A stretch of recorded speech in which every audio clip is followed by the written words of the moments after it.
Une petite question. Donc, Oui. vous êtes là depuis quelle heure ce matin? Moi je suis depuis 7 heures ce matin, j'ai fait tout le tour de Paris, je suis allé voir les checkpoints pour voir à peu près la situation et comme j'avais appelé pour les Champs-Élysées, je suis arrivé à peu près à 9h30, 10h ici. Voilà. Ok, donc vous supervisez l'organisation de ce rassemblement ici? Non, c'est pas que je supervise, c'est que j'ai On se met sur le trottoir. lancé l'appel, j'ai demandé à ce que le rassemblement se fasse ici parce que c'est quelque chose d'important. L'avenue des Champs-Élysées, on est au cœur du pouvoir, l'Élysée est derrière. Donc on n'est pas en province, on n'a pas les mêmes moyens techniques, donc on doit être dans le symbole, c'est quelque chose d'important ça.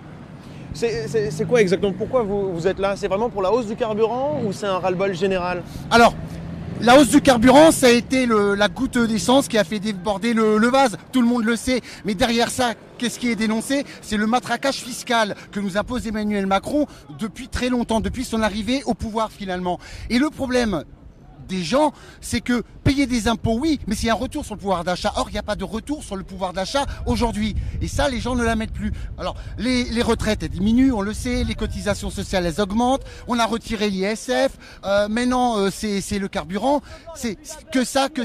Donc, les gens, ils ne peuvent pas plus. Au bout d'un moment, non. C'est quoi le programme maintenant de la journée ici? Parce que là on a l'impression que vous essayez quand même de maintenir les troupes, certaines personnes veulent partir. Parce que moi, je veux pas qu'il y ait de casse. Ces citoyens, ça doit rester pacifiste. On n'est pas là pour casser, on n'est pas des voyous, on n'est pas là pour bloquer la circulation. C'est pas la peine parce qu'on veut pas de confrontation avec les forces de l'ordre. Emmanuel Macron, il a dit, on peut manifester. Mais il faut que ça se fasse dans le respect des règles de droit et c'est normal. Et voilà. Et ça, j'y veille et c'est important. Et l'objectif quand même, c'est d'être nombreux d'ici 2 ou 3 heures et après de pouvoir aller en direction du pouvoir de l'Élysée vers Matignon. On va pas nous laisser passer. On va être bloqué bien évidemment, mais on veut pas aller à la confrontation, mais on veut être en face d'eux pour leur dire on est là, on est présent. Ça, c'est quelque chose d'important. Vous pensez qu'il y a un dialogue qui peut s'établir? C'est-à-dire qu'une personne, un porte-parole pourrait établir un dialogue après? Le dialogue, il doit être fait avec l'ensemble des citoyens. Je suis contre l'idée de un porte-parole, de donner de la valeur à un. On doit entendre l'ensemble des citoyens. Ça, c'est quelque chose d'important.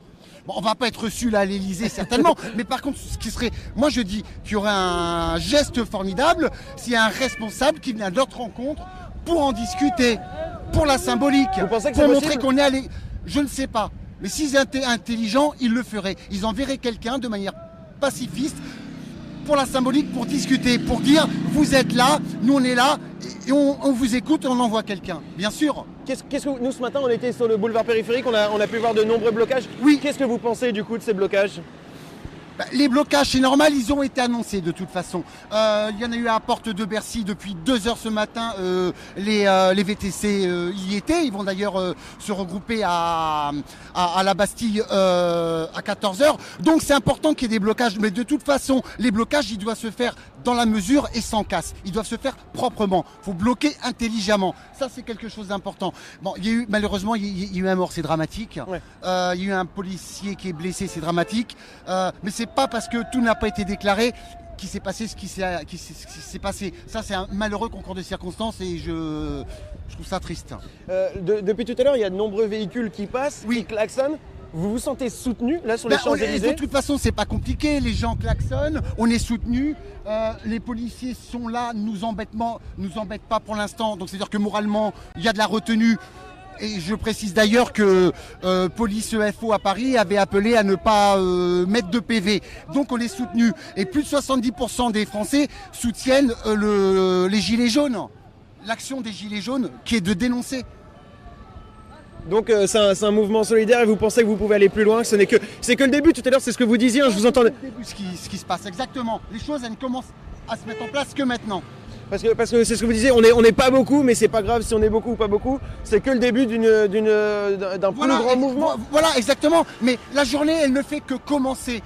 On ne peut pas faire un bilan comme si on était en fin de journée. Elle commence aujourd'hui. La mayonnaise, c'est comme quand on fait une mayonnaise. On commence tout doucement, petit à petit. Et bien là, c'est pareil. On va rajouter de l'huile, mais ça va pas être de l'huile sur le feu. Non, pas du tout. Ça va être de l'huile sur les Champs-Élysées pour essayer de créer une dynamique, de faire quelque chose de symbolique. Il faut que ce soit beau aussi. Très belle métaphore, monsieur. Je vous remercie. Merci à vous. Je vous remercie. Très bonne journée, bon courage. Pareil, merci. Voilà.